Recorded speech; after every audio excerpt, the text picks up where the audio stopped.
ফকির মিসকিন মানুষ, ইয়েতিম মানুষ, যা রজুলুন ফকিরুন ইয়াশকুন নবী সাল্লাল্লাহু আলাইহি ওয়াসাল্লাম, আল্লাহ নবীর কাছে এসে অভিযোগ করলো যে ওই ফকির, ওই মিসকিন, ওই ইয়েতিমের বাড়ির পাশে একটা খেজুরের গাছ আছে অন্য মালিকের, একজন ধনী ব্যক্তির, যেই খেজুরের গাছের ডালপালাগুলো তার বাড়ির মধ্যে চলে এসেছে।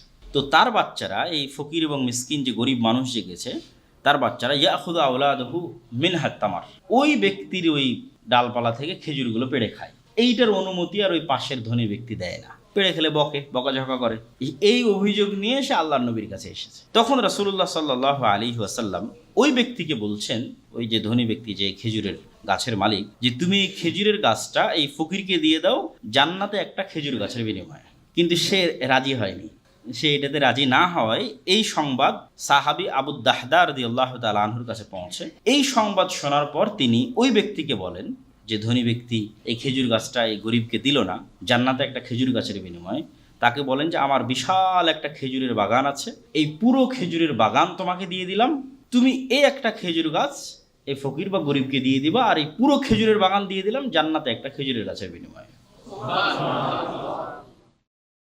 আমরা যেহেতু আলেম ওলামাদের মুখে দুনিয়া বিমুখতার গুরুত্ব সম্পর্কে শুনে অভ্যস্ত, যেটিকে আরবিতে বলা হয় আজ-জুহুদ, পরকালমুখী, দুনিয়া বিমুখ, বস্তুবাদী নয়, এমন জীবনের গুরুত্ব তাৎপর্য শুনে আমরা অভ্যস্ত।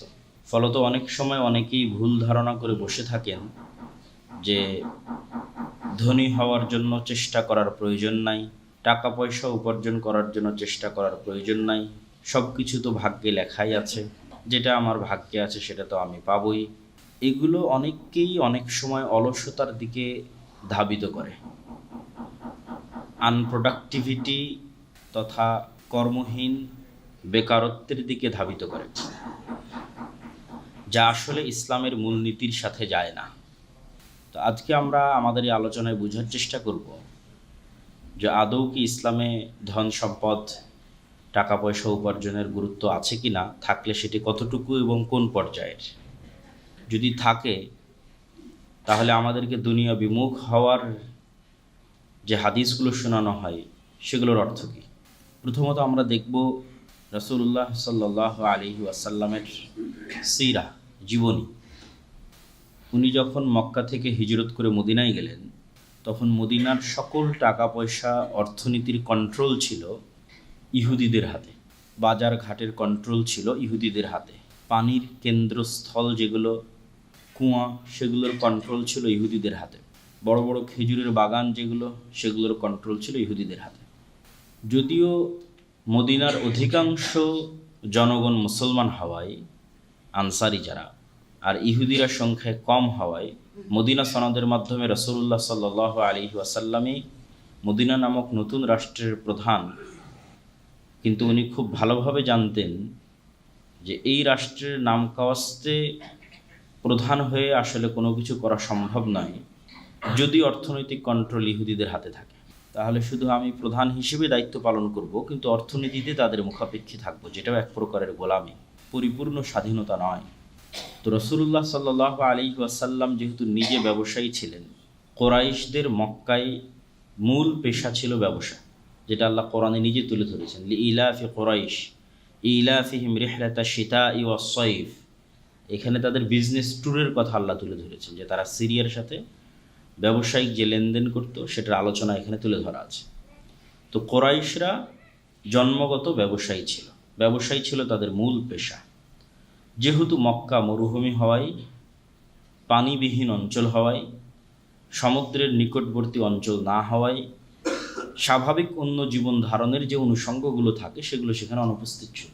ফলত হজে মানুষজন যে আসতো, এই হজকে কেন্দ্র করে ব্যবসা করা, এটিই ছিল কুরাইশদের মূল একটা কাজের অংশ। হজ রাসূলুল্লাহ সাল্লাল্লাহু আলাইহি ওয়াসাল্লাম চালু করেননি।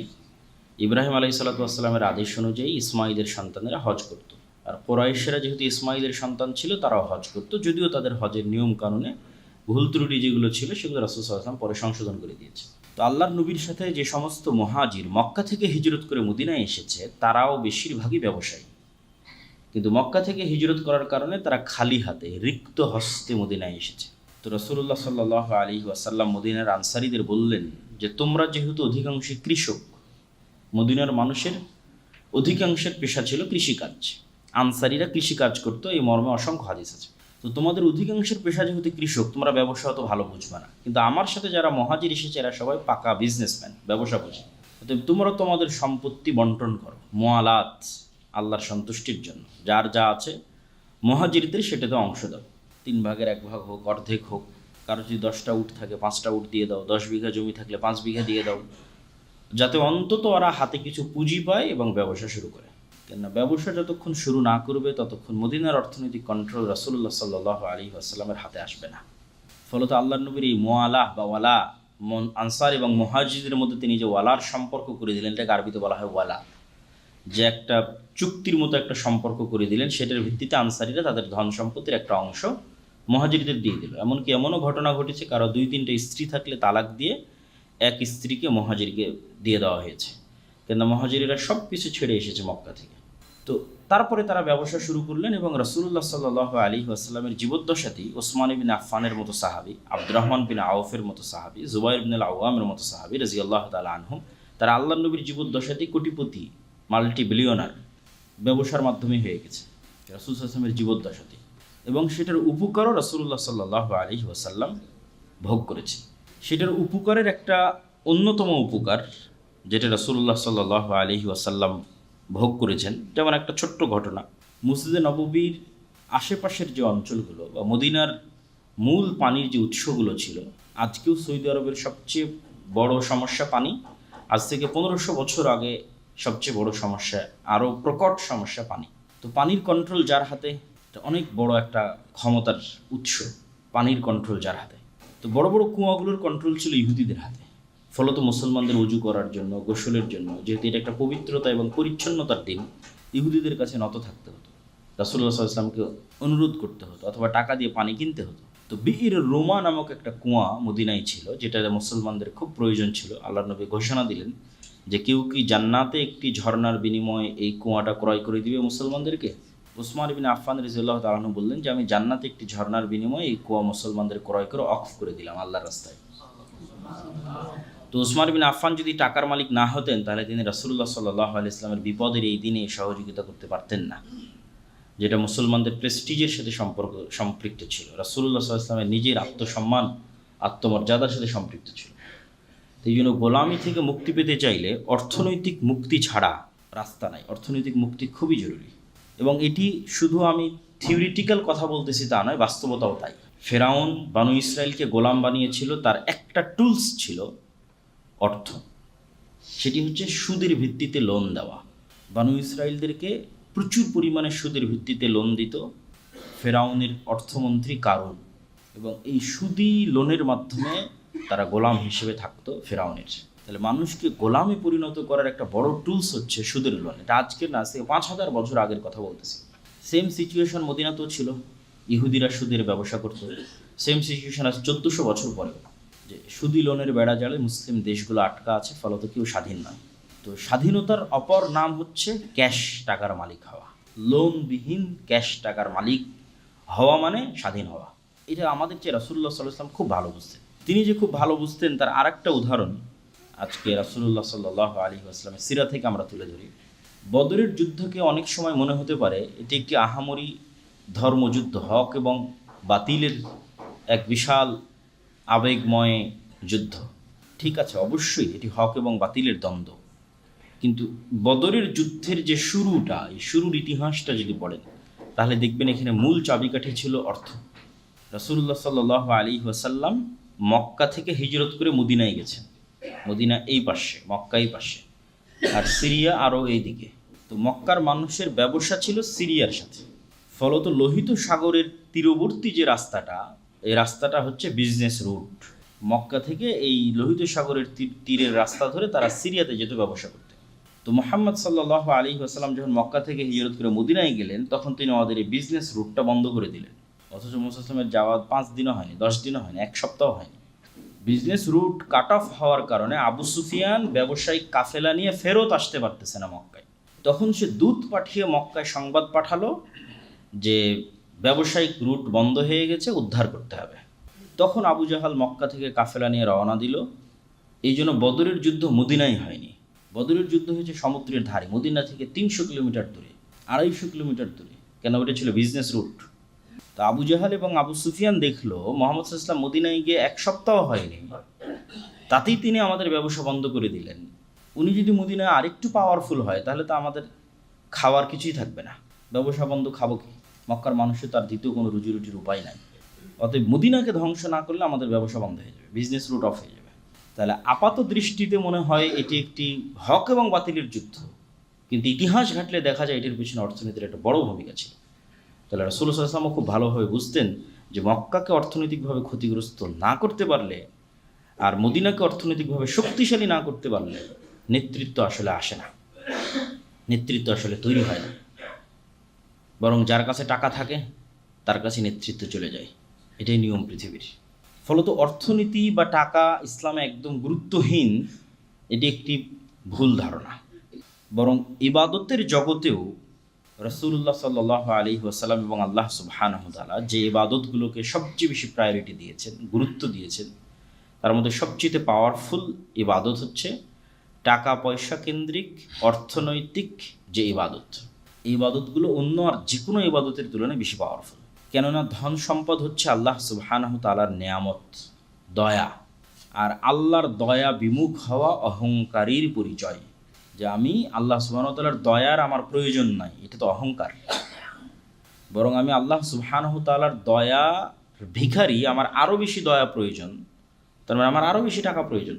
তো টাকা উপার্জনের চেষ্টা টাকার প্রতি লোভ নয়, বরং আল্লাহ সুবহানাহু তাআলার দয়া আরও বেশি সংগ্রহ করার চেষ্টা। এবং এইভাবেই আল্লাহ সুবহানাহু তাআলা কোরআন মাজিদে উল্লেখ করেছেন, ফাইদা কুজিয়াতিস সালাহ ফান্তাশিরু ফিল আরজ ওয়াবতাগু মিন ফাজলিল্লাহ।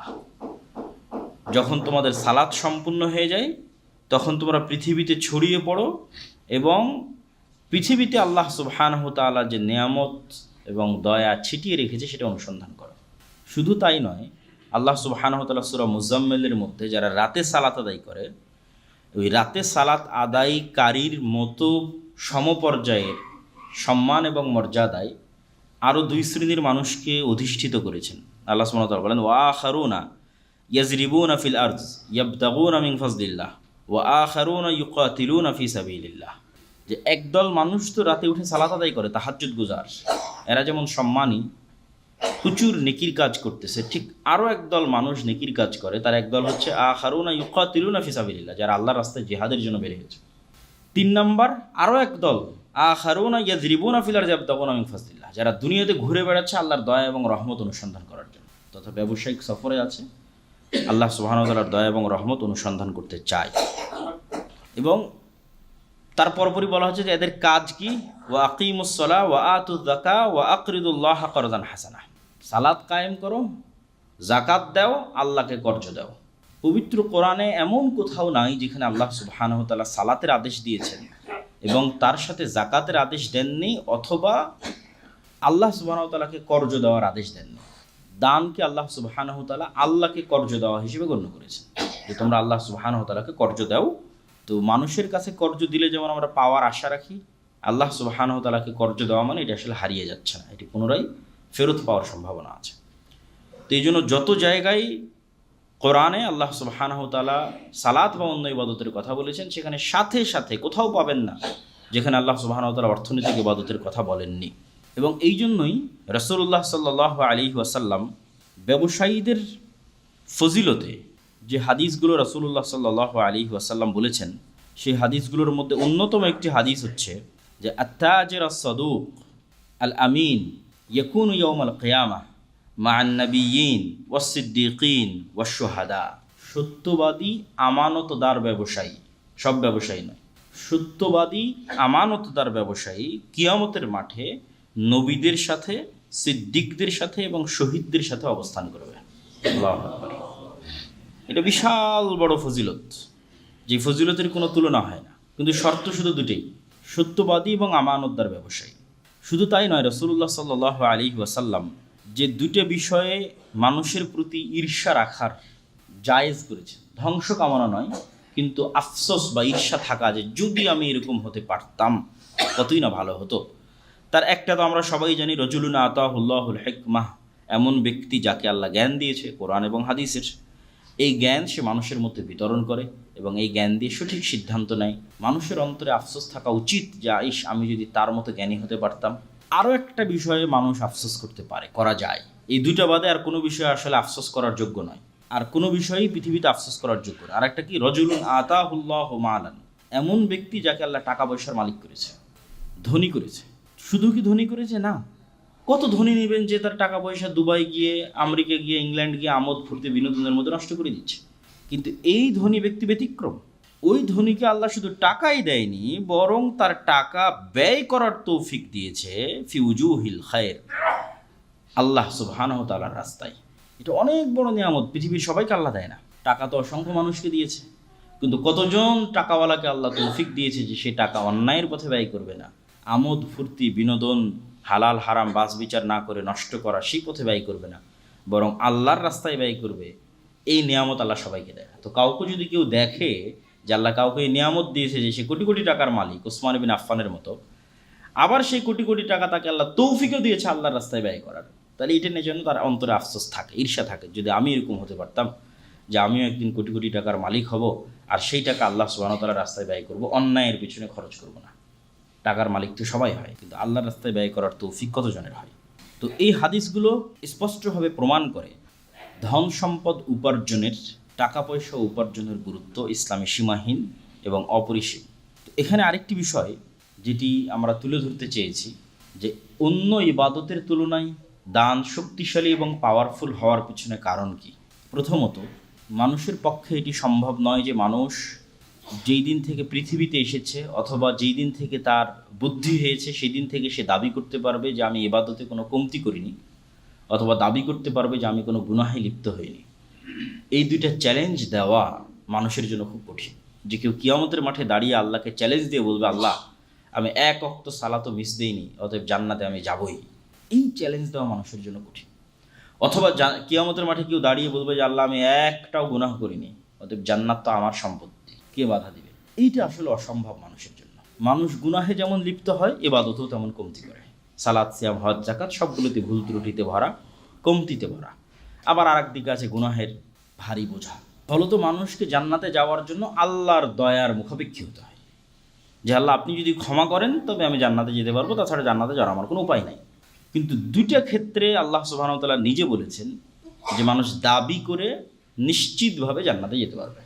যেখানে আল্লাহ জান্নাত বিক্রি করার ঘোষণা দিয়েছেন এবং এটিকে সবচেয়ে লাভজনক ব্যবসা বলেছেন, এটাকেও ব্যবসা বলা হয়েছে, ক্রয় বিক্রয় বলা হয়েছে। যে হাল আদুল্লুকা আলা তিজারাতিন তুনজিকুম মিন আযাবিন নার, আমি কি তোমাদেরকে ওই ব্যবসার কথা বলবো না যেই ব্যবসা তোমাদেরকে জাহান্নামের আগুন থেকে বাঁচাবে? এটা একটা ব্যবসা, বিজনেস। ঠিক আমরা যেমন গুলশানে প্লট এবং ফ্ল্যাট কিনতেছি, ঠিক তেমনি আল্লাহ জান্নাতে প্লট এবং ফ্ল্যাট বিক্রি করবে, সেল করবে, করতেছে। মানুষকে টাকা দিয়েই কিনতে হবে। তো আল্লাহ সুবহানাহু ওয়া তাআলা বলতেছেন যে এই জান্নাত বিক্রি হবে দুইটা জিনিসের বিনিময়ে। ইন্নাল্লাহা আশতারা মিনাল মুমিনিনা আনফুসাহুম ওয়া আমওয়ালাহুম বিআন্না লাহুমুল জান্নাহ। এক মানুষকে আল্লাহ যে ধন সম্পদগুলো দিয়েছে তার মধ্যে সবচেয়ে দামি আর মানুষের কাছে সবচেয়ে প্রিয় তার নিজের জীবন। সবচেয়ে প্রিয় মানুষের কাছে তার নিজের জীবন। কেউ যদি তার নিজের জীবনটাই আল্লাহ সুবহানাহু ওয়া তাআলার রাস্তায় দিয়ে দেয়, তাহলে ওর যদি ইবাদতে কমতিও থাকে, ওর যদি গুনাহ থাকে, সবগুলোর জন্য এই জীবন কাফারা হিসেবে গণ্য হয়ে যাবে এবং জান্নাত ওর কাছে বিক্রি হয়ে যাবে। ফলত সে নিশ্চিত, কোনো সন্দেহ ছাড়া জান্নাতে যাবে, অনিশ্চয়তার কিছু নাই। আর একজনের কাছে আল্লাহ সুবহানাহু ওয়া তাআলা জান্নাত বিক্রি করে দিবে যে তার টাকার পাওয়ারে, টাকার ক্ষমতায় তার ইবাদতের কমতিরও রিকভারি করার মতো সে টাকা উপার্জন করেছে, তার গুনাহের কাফারা দেওয়ার মতোও সে টাকা উপার্জন করেছে। কেন, কিয়ামতের মাঠে তো পাওনাদারের অভাব হবে না। দুনিয়াতে যেমন কেস, কোর্ট কাচারিতে মামলা হলে জরিমানা দিয়ে বাঁচা যায়, কিয়ামতের মাঠেও টাকার জোরে মানুষ বাঁচতে পারবে, টাকার ক্ষমতায় মানুষ বাঁচতে পারবে। কিন্তু কিয়ামতের মাঠে নতুন করে টাকা উপার্জনের কোনো সুযোগ নাই। কিয়ামতের মাঠে নতুন করে কারো কাছে ধার কর্জ করার সুযোগ নাই। দুনিয়াতেই কোটিপতি হতে হবে এবং সেই কোটি টাকা আল্লাহর অ্যাকাউন্টে জমা রেখে কিয়ামতের মাঠে কোটিপতি অবস্থায় উঠতে হবে। যে কিয়ামতের মাঠে আমি উঠতেছি যখন আমি কোটি কোটি টাকার মালিক। তাহলে এবার আমার ইবাদতেও যদি কমতি থাকে, আমার গুনাহ যদি থাকে এবং মানুষও যদি পাওনাদার থাকে, সবগুলোকে এই টাকার ক্ষমতায় রিকভারি দিয়ে নিশ্চিত জান্নাতে যাওয়া যাবে, সন্দেহ ছাড়া। কিন্তু ওইটার জন্য দুনিয়াতেই মানুষকে টাকা উপার্জন করতে হবে এবং দুনিয়াতে থেকেই কিয়ামতের অ্যাকাউন্টে জমা করে কিয়ামতের মাঠে কোটিপতি অবস্থায় উঠতে হবে। তো এটা নিশ্চিত কেন? আল্লাহ সুবহানাহু ওয়া তাআলা তো ঘোষণা দিচ্ছেন, সেটা তো আছে। তারপর লজিক্যালিও যদি বোঝার চেষ্টা করেন যে স্বয়ং আল্লাহ নিজেই পৃথিবীতেই ইবাদতের কমতি টাকা দিয়ে পূরণ করার সুযোগ দিয়েছেন, গুনাহের কাফফারা টাকা দিয়ে মিটিয়ে দেওয়ার সুযোগ দিয়েছেন দুনিয়াতেই। তো দুনিয়াতেই যে জিনিসটা ফাংশন করতেছে এটা তো পরকালে 100% ফাংশন করবে। যেমন আপনি যদি হজ করতে যান, কোথাও যদি ভুল ত্রুটি হয়, জামরায় হয়তো পাথর নিক্ষেপ করতে যাননি বা কোনো সমস্যা, তখন আপনাকে বলা হবে দম দেন, মানে একটা খাসি অথবা একটা দুম্বা আল্লাহর রাস্তায় দান করেন, তাহলে ইবাদতে যে কমতিটা হয়েছে এটা পূরণ হয়ে যাবে। ধরেন রমজান মাসে আপনি স্ত্রীর সাথে দিনের বেলায় সাংসারিক জীবনে গেছেন, এটা কবিরা গুনাহ। তা আল্লাহ বলছে এই কবিরা গুনাহের কাফফারা কি? তুমি গোলাম আজাদ করো। গোলাম আজাদ করতে টাকা লাগবে, 60 জন মিসকিনকে খাওয়াও, 60 জন মিসকিনকে খাওয়াতে টাকা লাগবে। তাহলে দুনিয়াতেই তো এই জিনিসটা ফাংশন করতেছে যে আপনার গুনাহ মিটে যাচ্ছে টাকার ক্ষমতায়, এবং আপনার নেকির কমতি পূর্ণতা হচ্ছে টাকার ক্ষমতায়। এই সেম জিনিস কিয়ামতের মাঠে ফাংশন করে। এই জন্য আল্লাহ বলেছেন যে টাকার কাছে জান্নাত বিক্রি হয়ে যাবে, কিন্তু মানুষকে সেই টাকা উপার্জন করতে হবে, এবং উপার্জনকৃত টাকা আল্লাহ সুবহানাহু ওয়া তাআলার রাস্তায় তথা আল্লাহর কাছে কর্জ বা আল্লাহর অ্যাকাউন্টে জমা দিতে হবে। কিন্তু এটা লাভজনক কেন বলছেন আল্লাহ? যে আল্লাহ সুবহানাহু ওয়া তাআলার সাথে ব্যবসা হচ্ছে লাভজনক ব্যবসা। কেন শতভাগ লাভজনক? আমি যদি এখন ধানমন্ডিতে একটা বা উত্তরায় একটা ফ্ল্যাট কিনি বা প্লট কিনি, তাহলে আমার হাতের যে টাকাটা ছিল ওই টাকাটা ওই প্লট বা ফ্ল্যাটের মালিকের কাছে চলে যাবে এবং আমি প্লট বা ফ্ল্যাটের মালিক হয়ে যাব। কিন্তু আমি সেম এই কাজটা যখন আল্লাহর সাথে করতেছি, তখন এই টাকাটা আল্লাহ নিয়ে চলে যাচ্ছেন না। ধরেন আল্লাহ তোমার বললো যে তোমরা একটা খাসি কুরবানি দাও, তাহলে এই খাসির গোস্তটাকে আল্লাহ সুবহানাহু ওয়া তাআলা নিয়ে চলে যাবেন আকাশে? ওই খাসির গোস্ত তো আপনি খাবেন, তাহলে তো আপনি ফাও ফাও নেকি পাচ্ছেন, ফাও ফাও জান্নাত পাচ্ছেন, জিনিসটা তো আর চলে যাচ্ছে না। ধরেন আপনি এই মসজিদে এই দাওয়াত সেন্টারে একটা এসি দিলেন, এই এসির বাতাস কে খাবে? আপনি খাবেন। এই এসিটা তো আর আল্লাহ নিয়ে চলে গেল না। তাহলে আপনার টাকা আপনি ইউজ করতেছেন, মধ্যখান থেকে আল্লাহ সুবহানাহু ওয়া তাআলা ফিরি ফিরি আপনাকে জান্নাত দিয়ে দিচ্ছে। যেমন ওসমান রাদিয়াল্লাহু আনহু যে বললো যে আমি ঠিক আছে এই কুয়াটা কিনে দিলাম, তো কুয়া থেকে পানি কে খাবে? ওসমান রাদিয়াল্লাহু আনহু নিজেই খাবে। তাহলে টাকা দিয়ে উনি যে জিনিসটা কিনলো সেটা তো উনিই ব্যবহার করতেছে, আর আশেপাশের পাড়া প্রতিবেশী ব্যবহার করতেছে, কিন্তু উনি যে জান্নাতে ঝর্ণাটা বলে এটা তো ফ্রি পেয়ে গেল। কিন্তু যখন আমরা দুনিয়াতে লেনদেন করি তখন কিন্তু এটা আমাদের কাছে থাকে না, তখন কিন্তু এটা মানুষ নিয়ে নেয়। যে ঠিক আছে আমি তোমার এই প্লটটা কিনলাম, টাকাটা কিন্তু মানুষ নিয়ে নিল। কিন্তু আমি বলছি আমি জান্নাতে একটা প্লট কিনলাম একটা মসজিদের জমি করে দেওয়ার মাধ্যমে, তো ওই মসজিদ তো আর আল্লাহ, ওই জমি তো আর আল্লাহ সুবহানাহু ওয়া তাআলা নিয়ে গেল না, আমরা ব্যবহার করতেছি, আমাদের ছেলেমেয়েরা ব্যবহার করতেছে। এই জন্য আল্লাহ সুবহানাহু ওয়া তাআলার সাথে বিজনেস ডিল শতভাগ লাভজনক, এখানে লসের কোনো সম্ভাবনা নেই। আরেকটা কারণে আল্লাহ সুবহানাহু ওয়া তাআলার সাথে বিজনেস ডিল শতভাগ লাভজনক, সেটা হচ্ছে আমরা দুনিয়াতে যেখানেই টাকা পয়সা রাখি না কেন, সেই টাকা পয়সার উপর যত বেশি পার্সেন্টেজ দেওয়া হোক না কেন, হালাল অথবা হারাম উপায়ে, সেটা 12, 13, 14% বেশি কখনোই হয় না। আর আল্লাহ সুবহানাহু ওয়া তাআলা বলছে আমার কাছে যে টাকা জমা রাখা হবে সেই টাকাকে আমি বাড়াতে বাড়াতে বাড়াতে বাড়াতে 700 গুণ অথবা চাইলে আরও বেশি বাড়াতে পারি। তাহলে আপনি দিবেন 1 টাকা, কিন্তু কিয়ামতের মাঠে গিয়ে দেখবেন ওইটা 1 কোটি হয়ে বসে আছে, কয়েক হাজার কোটি হয়ে বসে আছে। কেন? ওইটাকে আল্লাহ সুবহানাহু ওয়া তাআলা, মানুষ যেমন কোথাও বিজনেসে ইনভেস্ট করলে বাড়াতে থাকে, তার চেয়ে ডবল গুণে, দ্বিগুণে, শতগুণে আল্লাহ সুবহানাহু ওয়া তাআলা বাড়াতে থাকে প্রতিনিয়ত। তাহলে এটা তো কখনোই লস নয়। এই জন্য আল্লাহ সুবহানাহু ওয়া তাআলার সাথে বিজনেস ডিলে লস হওয়ার কোনো সম্ভাবনা নাই। সর্বশেষ আমরা একটা ঘটনা দিয়ে কিছু দিক নির্দেশনামূলক কথার দিকে যাব। সেই ঘটনাটা হচ্ছে আবু দাহদা, সাবিত ইবনু দাহদা আল আনসারি, একজন সাহাবীর, সহিহ হাদিসে বর্ণিত সত্য ঘটনা। একজন ফকির মিসকিন মানুষ, ইয়েতিম মানুষ, যা রাজুলুন ফকিরুন ইয়াশকুন নবী সাল্লাল্লাহু আলাইহি ওয়াসাল্লাম, আল্লাহ নবীর কাছে এসে অভিযোগ করলো যে ওই ফকির, ওই মিসকিন, ওই ইয়েতিমের বাড়ির পাশে একটা খেজুরের গাছ আছে অন্য মালিকের, একজন ধনী ব্যক্তির, যেই খেজুরের গাছের ডালপালাগুলো তার বাড়ির মধ্যে চলে এসেছে। তো তার বাচ্চারা, এই ফকির এবং মিসকিন যে গরিব মানুষ যে গেছে, তার বাচ্চারা ইয়াখুযু আওলাদুহু মিনহাত তামার, ওই ব্যক্তির ওই ডালপালা থেকে খেজুরগুলো পেড়ে খায়। এইটার অনুমতি আর ওই পাশের ধনী ব্যক্তি দেয় না, পেড়ে খেলে বকে, বকাঝকা করে। এই অভিযোগ নিয়ে সে আল্লাহর নবীর কাছে এসেছে। তখন রাসূলুল্লাহ সাল্লাল্লাহু আলাইহি ওয়াসাল্লাম ওই ব্যক্তিকে বলছেন ওই যে ধনী ব্যক্তি, যে খেজুরের গাছের মালিক, যে তুমি এই খেজুরের গাছটা এই ফকিরকে দিয়ে দাও জান্নাতে একটা খেজুর গাছের বিনিময়ে। কিন্তু সে রাজি হয়নি। সে এটাতে রাজি না হওয়ায় এই সংবাদ সাহাবী আবু দাহদা রাদিয়াল্লাহু তাআলা আনহুর কাছে পৌঁছে। এই সংবাদ শোনার পর তিনি ওই ব্যক্তিকে বলেন, যে ধনী ব্যক্তি এই খেজুর গাছটা এই গরিবকে দিল না জান্নাতে একটা খেজুর গাছের বিনিময়ে, তাকে বলেন যে আমার বিশাল একটা খেজুরের বাগান আছে, এই পুরো খেজুরের বাগান তোমাকে দিয়ে দিলাম, তুমি এই একটা খেজুর গাছ এই ফকির বা গরিবকে দিয়ে দিবা, আর এই পুরো খেজুরের বাগান দিয়ে দিলাম জান্নাতে একটা খেজুরের গাছের বিনিময়ে। তো ওই ব্যক্তি তখন রাজি হয়ে গেছে, ঠিক আছে, কোথায় একটা খেজুরের বাগান আর কোথায় একটা খেজুরের গাছ। তো ওকে দিয়ে দিয়েছে পুরো একটা খেজুরের বাগান, আর সে এই একটা খেজুরের গাছ এই গরিব মিসকিনকে দিয়ে দিয়েছে। কিসের আশায়? রাসূলুল্লাহ সাল্লাল্লাহু আলাইহি ওয়াসাল্লাম ঘোষণা দিয়েছেন যে যে এই খেজুরের গাছটা যদি তুমি একে দিয়ে দাও তাহলে জান্নাতে একটা খেজুরের গাছ আছে। তো এই হাদিসে আরেকটা জিনিস আছে, সেটা হচ্ছে এই ঘটনা উনি ঘটিয়ে ফেলার পর, রাসূল সাল্লাল্লাহু আলাইহি ওয়াসাল্লামের মুখ থেকে শোনার পর, এই ঘটনা ঘটিয়ে ফেলার পর উনি ওনার নিজের স্ত্রীর কাছে এসেছে। কেন, ঘটনা যখন ঘটে গেছে তখন তো স্ত্রীর সাথে পরামর্শ করেন, তো বিশাল খেজুরের বাগান।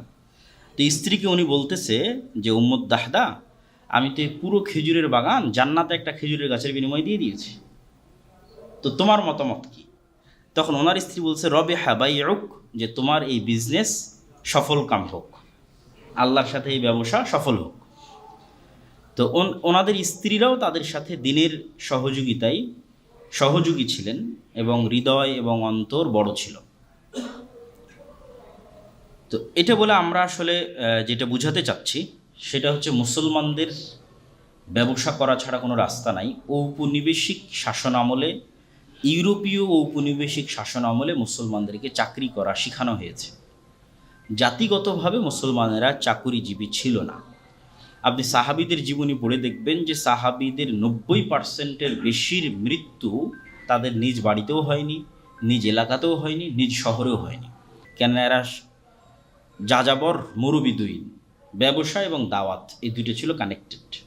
যতদূর পর্যন্ত ইসলামের সাম্রাজ্য পৌঁছেছে ততদূর পর্যন্ত এদের ব্যবসায়িক ট্যুর এবং দাওয়াত, এবং যতদূর পর্যন্ত ইসলামের দাওয়াত গেছে তার একটা বড় মাধ্যম ছিল মুসলিম ব্যবসায়ীদের সততা এবং আমানতদারিতা।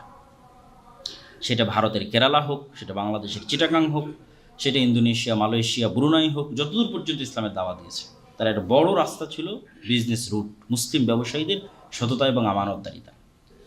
ইউরোপীয় উপনিবেশের পরেই মুসলমানেরা প্রথম শিখল চাকরিজীবী হওয়া, ব্যবসা না করা। অথচ মুসলমানদের মূল কাজ ছিল ব্যবসা করা এবং নির্ধারিত কোনো দেশ এবং নির্ধারিত কোনো রাষ্ট্র, নির্ধারিত কোনো কাজের মুখাপেক্ষী না থাকা। নাহি মাকাম কি খুগার তবিয়তে আজাদ মিসালে নসিম পায়দা কর, কি মুসলমানদের স্বভাব ছিল যে তারা নির্দিষ্ট কোনো কাজ আর নির্দিষ্ট কোনো দেশ, নির্দিষ্ট কোনো এলাকার মুখাপেক্ষী ছিল না। তারা ছিল সকালবেলার প্রবাহিত বাতাসের মতো, যার কোনো বর্ডার নাই, সীমানা নাই, এবং প্রত্যেক দিন তাদের সকাল সন্ধ্যা পরিবর্তন হতো। জিন্দা কওমকা এহি হে আলামাত, জীবিত কওমের এটাই চিহ্ন যে তাদের সকাল সন্ধ্যা প্রতিদিন পরিবর্তন হয়, আর মৃত কওমের এটাই চিহ্ন যে তাদের সকাল সন্ধ্যা একই থাকে। তাহলে যখন আমি চাকুরিজীবী তখন প্রতিদিন আমার অফিস টাইম সেম, এবং আমি সেম টাইমে অফিস যাচ্ছি, সেম টাইমে অফিস থেকে আসতেছি, তাহলে আমার সকাল এবং সন্ধ্যা একই রকম। তো আল্লামা ইকবাল বলছেন মুসলমানদের কোনোদিন সকাল সন্ধ্যা একই রকম ছিল না, প্রতিদিন সকাল সন্ধ্যা পরিবর্তন হতো। কেন? আজকে আছে এখানে, এক সপ্তাহ এখানে থাকার পর তারপরের দিনে আর এক সপ্তাহ ওখানে। মরু যাযাবর বিদুইনদের যেমন জীবন হয়, তো তারা দিনের দাওয়াত এবং ব্যবসায়িক দাওয়াত নিয়ে নতুন নতুন জায়গা, নতুন নতুন দেশ, নতুন নতুন কাজের সন্ধানে থাকতো। তো যখনই নতুন নতুন জায়গা, নতুন দেশ, নতুন কাজের সন্ধানে ঘুরে বেড়াবে, তো প্রতিদিন সকাল সন্ধ্যা পরিবর্তন হবে, নতুন রিস্ক, নতুন দায়িত্ব, নতুন চ্যালেঞ্জ, তখনই সকাল সন্ধ্যা নতুন নতুন আসবে। এবং আসলেই যারা উদ্যোক্তা হয়, যারা একের পর এক উদ্যোগ নেয়, যারা ব্যবসায়ী হয়, তাদের সবসময় সকাল সন্ধ্যা একরকম থাকে না। তাদের নতুন কাজ শুরু করতে হয়, নতুন ডিসিশন নিতে হয়, নতুন চ্যালেঞ্জ ফেস করতে হয়। কিন্তু যখনই আপনি চাকরিজীবী হয়ে যাবেন তখন একটা সেম কাজ, সেম পেশা এবং সেম জায়গা। এবং এটাতেও হতাশায় ভোগার দরকার নাই যে আমি যদি মানুষ যদি চাকরিজীবী না হয় তাহলে কে চাকরি করবে, ব্যবসায়ীদের কাজ কী করবে? আপনি নিশ্চিত থাকেন যে সারা বাংলাদেশের সব মানুষ যদি ব্যবসায়ী হয় তাহলে এখানে চাকরি করার জন্য আফ্রিকানরা আসবে, এখানে চাকরি করার জন্য অন্য দেশ থেকে মানুষ আসবে। এই আল্লাহর পৃথিবীর নিজাম এরকমই। কিন্তু সাহস এবং রিস্ক নিতে হবে। এবং আল্লাহ সুবহানাহু ওয়া তাআলার পৃথিবীতে রিজিক বন্টনের যে সেই সিস্টেম, তার একটা বড় অংশ ব্যবসায়ীদের খাতায়, ব্যবসায়ীদের ঘরে। তবে অবশ্যই ক্যাশ টাকার ব্যবসায়ী, লোনের নয়। লোন মানেই গোলামি, বিশেষ করে সুদের লোনের কখনোই নয়। এবং আরেকটা জিনিস মাথায় রাখতে হবে, যেটা আমাদের যুবক সমাজ ভুল করে, ধনী হওয়ার জন্য কোনো শর্টকাট ওয়ে নাই। প্রত্যেক শর্টকাট ওয়ে সন্দেহযুক্ত। কেউ যদি মনে করে যে আমি আজকে এই রাস্তায় গিয়ে শর্টকাটে ধনী হয়ে যাব, নিশ্চিত থাকুন ওটার মধ্যে হারাম আছে। তাহলে ধনী মানুষ কীভাবে হয়? কম্পাউন্ড পদ্ধতিতে আসলে মানুষ ধনী হয়। যে আমি আপনাকে বললাম যে এখানে 50 লক্ষ টাকা আছে, এটা নেবেন, না আপনাকে 1 টাকা দিব, যে 1 টাকা প্রতিদিন দ্বিগুণ হবে সেটা নেবেন। তো আপনার ব্রেনে কাজ করবে, আজকে 1 টাকা, কাল দ্বিগুণ হলে 2 টাকা হবে, তারপরে দিন দ্বিগুণ হলে 4 টাকা হবে, তারপরে দিন হলে 8 টাকা হবে। তো আমার তো 50 লক্ষ টাকাই ভালো। কিন্তু আপনি ক্যালকুলেট করে দেখবেন আজকে এখান থেকে উঠে গিয়ে হিসাব লাগিয়ে যে 30তম দিনে এই টাকা কোথায় গিয়ে পৌঁছে। এই 1 টাকাকেই যদি ডবল করতে থাকা হয়, তাহলে শুরুর দিকে মনে হচ্ছে অনেক অল্প, কিন্তু শেষের দিকে দেখবেন যে এটা কোটি পার হয়ে গেছে। তাহলে চোখের সামনে দেখতে মনে হচ্ছে যেন একবারে 50 লক্ষ টাকা আমার ভালো। কিন্তু লং টার্মে ধীর স্থিরভাবে লেগে থাকা, একটার পর একটা চেষ্টা করতে থাকা, ওইটা একটা সময়ে গিয়ে 30 বছর পর গিয়ে, 40 বছর পর গিয়ে কম্পাউন্ড হয়ে এরকম আনলিমিটেড কোটি কোটি টাকায় পরিণত হয়ে যাবে। আর তাৎক্ষণিক 50 লক্ষ 1 কোটি এখনই পেয়ে যাচ্ছি, একে তো সন্দেহযুক্ত, হারামের সম্ভাবনা আছে, এবং দ্বিতীয়ত এইটা লাভজনক নয়, বরং লস। কেননা সাধারণত ধনী হওয়া এবং গরিব হওয়া একবারে টাকা উপার্জনের উপর নির্ভর করে না, বরং মানুষের মাইন্ড সেট আপ, মেন্টালিটির উপর নির্ভর করে। আপনাকে আজকে আমি 50 লক্ষ 1 কোটি টাকা দিয়ে দিলাম, আপনি 1 কোটি টাকা কোথায় ব্যয় করছেন, এই ব্যয় করার যে চিন্তা, এটার উপর মানুষ ধনী হয়, গরিব হয়। তাহলে এমনও মানুষ আছে যারা এমন জায়গায় ব্যয় করে যেখান থেকে আরও টাকা ব্যয় হবে, আর এমনও মানুষ আছে যারা এমন জায়গায় ব্যয় করে যেখান থেকে আরও টাকা আসবে। এই দুই মেন্টালিটির উপরে পার্থক্য নির্ভর করে। যে ঠিক আছে আজকে আমি 1 কোটি টাকা পেয়েছি, তো চলো কালকে 30-40 লক্ষ টাকা দিয়ে একটা গাড়ি কিনি। তাহলে গাড়ি কিনলাম মানে ওখান থেকে আরও ব্যয়ের রাস্তা তৈরি হলো। গাড়িতে তেল লাগবে, গাড়িতে মোবিল দিতে হবে, গাড়ি ঠিক করতে হবে, টায়ার কিনতে হবে, গাড়ি নষ্ট হবে। তাহলে আমি এমন একটা জিনিস কিনে ফেললাম যেটাতে আরও খরচের রাস্তা তৈরি হলো। এটা হলো গরিবদের মাইন্ড সেট আপ। এরা কখনো ধনী হতে পারবে না, এদের ধনী হওয়ার রাস্তা বন্ধ, এই পর্যন্তই সীমাবদ্ধ, যেই পর্যন্ত তারা গেছে। কে ধনী হতে পারবে? যে 5 টাকা ইনকাম করার পরও বলবে যে এই 5 টাকা দিয়ে এমন কোথায় লাগানো যায় যেখান থেকে আরও 1 টাকা আসতে পারে, এবং মূলধন থেকে কখনো নিজের প্রয়োজন মেটানোর চিন্তা করবে না, বরং টাকা আসার রাস্তা তৈরি করে যেখান থেকে টাকা আসবে ওই আসা টাকা থেকে হালকা হালকা করে প্রয়োজন মেটানোর চেষ্টা করবে। একদিন অনেক বড় ধনী হয়ে যাবে, কোটি কোটি টাকার মালিক হয়ে যাবে। আর যে চিন্তা করতেছে না আমার এখনই একটা এসি দরকার, এখনই একটা ফ্রিজ দরকার, এখনই একটা ওভেন দরকার, এগুলো প্রত্যেকটাই খরচ বাড়ায়। ফলত এই মেন্টালিটি যার আছে সে ধনী হতে পারবে না। আর যে চিন্তা করছে না আমার এই 50 টাকা এমন এক জায়গায় লাগাতে হবে যেখান থেকে 1 টাকা আসবে, ওই 1 টাকা থেকে আমি ধীরে ধীরে আমার প্রয়োজন মেটাবো, এ ধনী হবে। তাহলে ধনী এবং গরিব হওয়া শর্টকাট কোনো রাস্তা নাই, লেগে থাকতে হবে কম্পাউন্ড ওয়েতে। একটা সময়ে গিয়ে অনেক টাকার মানুষ মালিক হবে, এবং লোন বা সুদি লোনের ধারে কাছে যাওয়া যাবে না। রাসূলুল্লাহ সাল্লাল্লাহু আলাইহি ওয়াসাল্লাম একটা হাদিসে স্পষ্টভাবে বলেছেন যে ইন্নার রাজুলা ইদা গারিমা হাদ্দাথা ফাকাযাবা ওয়া ওয়াআদা ফাআখলাফা। যে আল্লাহর নবী কেন সবসময় লোন থেকে বাঁচতে চাইতেন? আল্লাহুম্মা ইন্নী আউযুকা মিনাল মা'সামি ওয়াল মাগরাম, আল্লাহ পাপ থেকে বাঁচতে চাই, লোন থেকে বাঁচতে চাই। জালা'id দাইনি ওয়া গালাবাতির রিজাল, আল্লাহ লোনের বোঝা থেকে বাঁচতে চাই, মানুষের আধিপত্য থেকে বাঁচতে চাই। রাসূলুল্লাহ সাল্লাল্লাহু আলাইহি সাল্লামকে জিজ্ঞেস করল আপনি কেন আপনার প্রত্যেক দোয়ায় লোন থেকে বাঁচতে চান? তখন উত্তরে বললেন ইন্না রাজুলা ইদা গারিমা, মানুষ যখনই লোন নেয়, হাদ্দাথা ফাকাযাবা, তখন সে কথা বললে মিথ্যা বলে অভ্যস্ত হয়ে যায়, ওয়াআদা ফাআখলাফা, এবং ওয়াদা করলে ভঙ্গ করে অভ্যস্ত হয়ে যায়। আর মিথ্যা বলায় অভ্যস্ত হওয়াই তো গোলামি, যেটা আমার অন্য বক্তব্যগুলোতে আমি স্পষ্ট তুলে ধরেছি যে কেন মিথ্যা এবং দুর্নীতির কালচার আসলে একটা গোলাম তৈরির কালচার। তাহলে যখনই আপনি মিথ্যা এবং দুর্নীতির মধ্যে সংমিশ্রিত হন, আপনি অটোমেটিক গোলাম হয়ে যাচ্ছে। এই জন্য সুদ গোলামি, পৃথিবীর সব মানুষের জন্য গোলামির জিনজির হচ্ছে সুদ, যেন মালিক হতে হবে ক্যাশ টাকার। এবং এখানে আরও একটা জিনিস মনে রাখতে হবে যে সুদের উপর লোন বহু পরে কর্জে হাসানা দিয়ে বিলাসী পণ্য ক্রয় করা জায়েজ কিনা এটাও সন্দেহযুক্ত। আবারও বলি, সুদের লোন বহু পরে কর্জে হাসানা দিয়ে বিলাসী পণ্য নেওয়া যাবে কিনা এটা সন্দেহযুক্ত। তাহলে কর্জে হাসানা কখন নেওয়া যাবে? যখন আপনি বিপদে, ভাই আমি অ্যাক্সিডেন্ট করেছি, অপারেশন করতে পারছি না, একটু কর্জে হাসানা দিবা, এখন কর্জে হাসানা জায়েজ। ভাই আমি একটা এসি কিনতে চাই, কর্জে হাসানা দিবা? সুদের লোন বহু পরে কর্জে হাসানা দিয়ে এসি কিনবে, এটা হালাল হওয়ার চান্স খুব কম। এটা ইসলামের মূলনীতির বিরুদ্ধে, ইসলামের যে বেসিক মূলনীতি আল্লাহ সুবহানাহু ওয়া তাআলা তৈরি করেছেন সেটার বিরুদ্ধে। তো বিলাসী পণ্য ক্রয় করতে গিয়ে আমরা বেশি সুদের লোনে যুক্ত হচ্ছি। আর আমি আপনাকে বলতেছি যে বিলাসী পণ্য সুদের লোন দিয়ে কিনা তো বহু পরে, বিলাসী পণ্য কর্জে হাসানা দিয়ে কিনা যাবে কিনা এর কোনো দলিল কোরআন এবং হাদিস থেকে দেওয়া কঠিন আছে। তাহলে কর্জে হাসানায় জায়েজ কখন? যখন বিপদে আপনি, তখন কর্জে হাসানা জায়েজ। এবং তখন যদি আপনাকে কর্জে হাসানা দেয় তাহলে এর ফজিলত কোরআন এবং হাদিসে পরিপূর্ণ হয়ে আছে।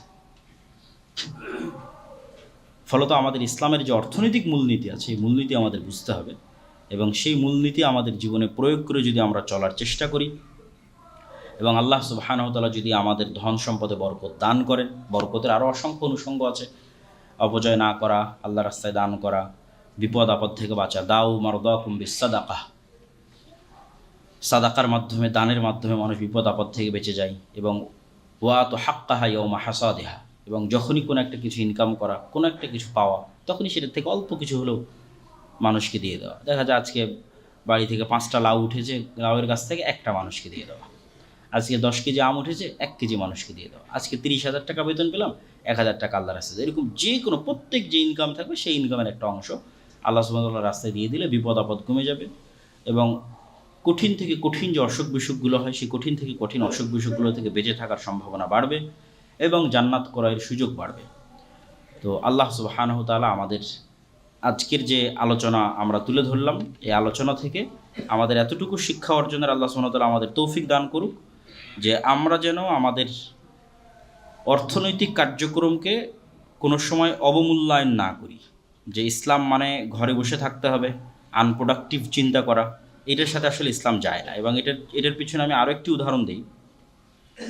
রাসূলুল্লাহ সাল্লাল্লাহু আলাইহি ওয়াসাল্লাম বলছেন, যদি মানুষ দেখে যে আজকে সূর্য পূর্ব দিকে না উঠে পশ্চিম দিকে উঠে গেছে, তবুও যদি তার হাতে একটা চারা থাকে তাহলে সে চারাটা যেন সে মাটিতে রোপণ করে।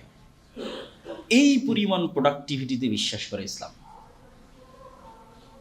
যে আজকে সূর্য পূর্ব দিকে না উঠে পশ্চিম দিকে উঠে, মানে পৃথিবী শেষ, তারপরে যেন মানুষ হতাশ না হয়, তারপরে যেন মানুষ তার কাজ অব্যাহত রাখে, নেকির কাজ, অর্জনের কাজ, দেওয়ার কাজ, এটা যেন অব্যাহত রাখে।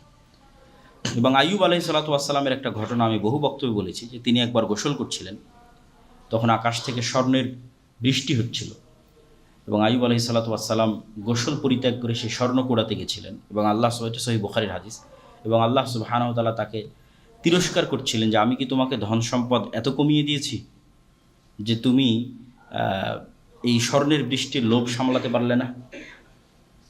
তখন তিনি উত্তরে আল্লাহ সুবহানাহু ওয়া তাআলাকে বলেছিলেন যে আমি এটা স্বর্ণের যে লোভ, সেই লোভ থেকে আসলে আমি এখানে আসিনি, বরং আমি এখানে এসেছি, আমি যতই কোটি টাকার মালিক হই না কেন, আমি আল্লাহর দয়া থেকে অমুখাপেক্ষী নই। সারা পৃথিবীর যদি মালিক হয়ে যায় তবু আমি আল্লাহর দয়ার মুখাপেক্ষী। আর যেই স্বর্ণের বৃষ্টিটা হচ্ছে এটা আল্লাহ সুবহানাহু ওয়া তাআলার দয়া। তা আমি এটা কুড়াতে গেছি বা সংগ্রহ করতে গেছি এই চিন্তায় যে আমি আল্লাহ সুবহানাহু ওয়া তাআলার দয়ার মুখাপেক্ষী। এই জন্য কোথাও থেকে 1 টাকা হালাল উপায়ে ইনকামের সুযোগ আছে আর আপনি সেটা পরিত্যাগ করে ঘরে বসে আছেন, মানে আপনি আসলে অহংকারী, আপনি আল্লাহ সুবহানাহু ওয়া তাআলার দয়াকে মূল্যায়ন করছেন না। সেটা রিক্সা চালক হোক, চাকরিজীবী হোক, ব্যবসায়ী হোক, প্রত্যেক যেখান থেকে 1টা টাকাও হালাল উপায়ে পাওয়ার সম্ভাবনা আছে, এটার জন্য চেষ্টা করা ইবাদত, এটার জন্য চেষ্টা করা নেকির কাজ, এটার জন্য পরিশ্রম করা নেকির কাজ। এবং শুধু নিয়তের উপর ভিত্তি করে সম্পূর্ণ সময়টা ইবাদত হিসেবে গণ্য হয়ে যাবে। শুধু নিয়ত যে আমি এটা উপার্জন করব, আরও বেশি আল্লাহ সুবহানাহু ওয়া তাআলার রাস্তায় দান করব, তাহলে ব্যবসা করেন, বিজনেস করেন, চাকরি করেন, পুরো সময়টা ইবাদত হিসেবে গণ্য হবে, কোনো লস নাই। এই জন্য আমাদের এই চিন্তা এবং এই মেন্টালিটি ডেভেলপ করতে হবে। আল্লাহ সুবহানাহু ওয়া তাআলা কবুল করুক, আল্লাহুম্মা আমিন।